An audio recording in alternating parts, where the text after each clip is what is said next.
Welcome. Today we are going to look at the life of one of Africa's youngest presidents who served for only 4 years at the age of 34. He came up with bright ideas to elevate his own country from poverty. His only close childhood friend later assassinates him with the help of Western countries because they did not like his leadership approach. He was a Burkinabe military officer, revolutionary, and a Pan-Africanist who served as president from his coup in 1983 to his assassination in the year 1987. Thomas Isidore Noel Sankara was born on 21st December 1949 in Yako, a northern town in Upper Volta. Today is called Burkina Faso, West Africa. He was the son of Mosi Martha and a Pale father and personified the diversity of the Burkinabe people of the area. In his adolescence, Sankara witnessed the country's independence from France in the year 1960 and repressive and volatile nature of the regimes that ruled throughout the 1960s and 1970s. Sankara's Roman Catholic parents wanted to be a priest, but he opted for a military career instead. In 1970, at the age of 20, Sankara was sent for officer training in Madagascar, where he witnessed a popular uprising of students and workers that succeeded in toppling Madagascar's government. This young man, at the age of 20, knew exactly what he wanted. Before returning to Upper Volta in 1972, Sankara attended a parachute academy in France, where he was further exposed to left-wing political ideologies.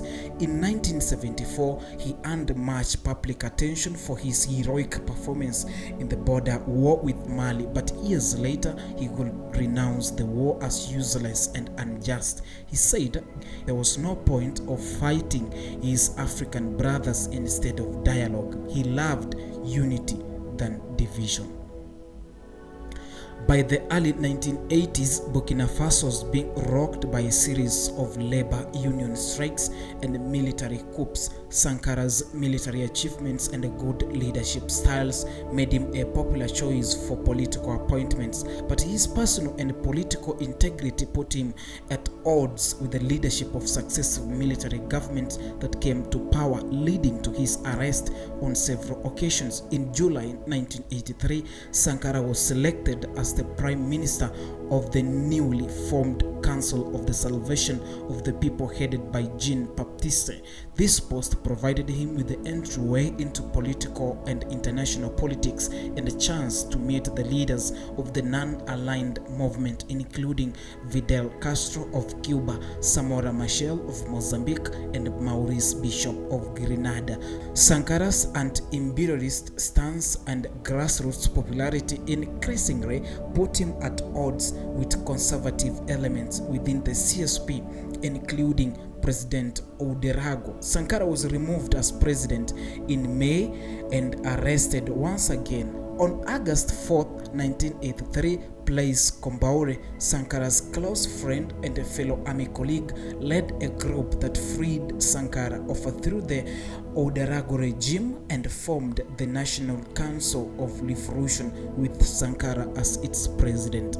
Sankara declared the objectives of the democratic and popular revolution to be primarily concerned with the tasks of eradicating corruption, fighting environmental degradation, empowering women, and increasing access to education and health care, with the larger goal of liquidating imperial domination. During the course of his presidency, Sankara successfully implemented programs that firstly reduced infant mortality, increased literacy rates and school attendance, and boosted the number of women holding governmental positions. On the environmental front, in the first year of his presidency, almost 10 million trees were planted in an effort to combat desertification. On the first anniversary of the coup that had brought him to power, he changed the country's name from Upper Volta to Burkina Faso, which roughly means the land of upright people. In Mosi and Dayula, the country's two most widely spoken indigenous languages. Despite the great strides that were made, there was growing dissent in the country, partly because of economic problems and opposition from traditional quarters to some of Sankara's most repressive social policies. His administration gradually lost popular support, and internal conflict within his government grew as well. On October 15, 1987, Sankara was assassinated in a coup led by Compaoré and two others. Compaoré went on to rule Burkina Faso until popular unrest led him to resign in 2014. Decades later, in 2021, 14 people were finally charged in relation to Sankara's death, including Compaoré.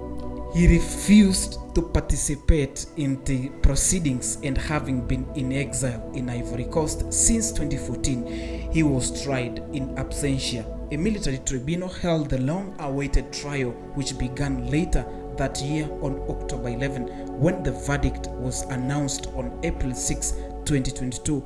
Compaoré and 9 others were found guilty of having assassinated Thomas Sankara. From his assassination to date, Burkina Faso has never remained the same. Once a powerful country with a lot of food, good transport, working education sectors, and even health sector.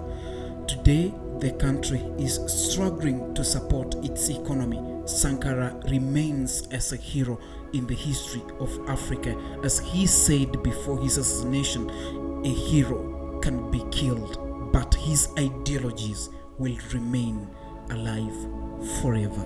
My name is Osebenarzo.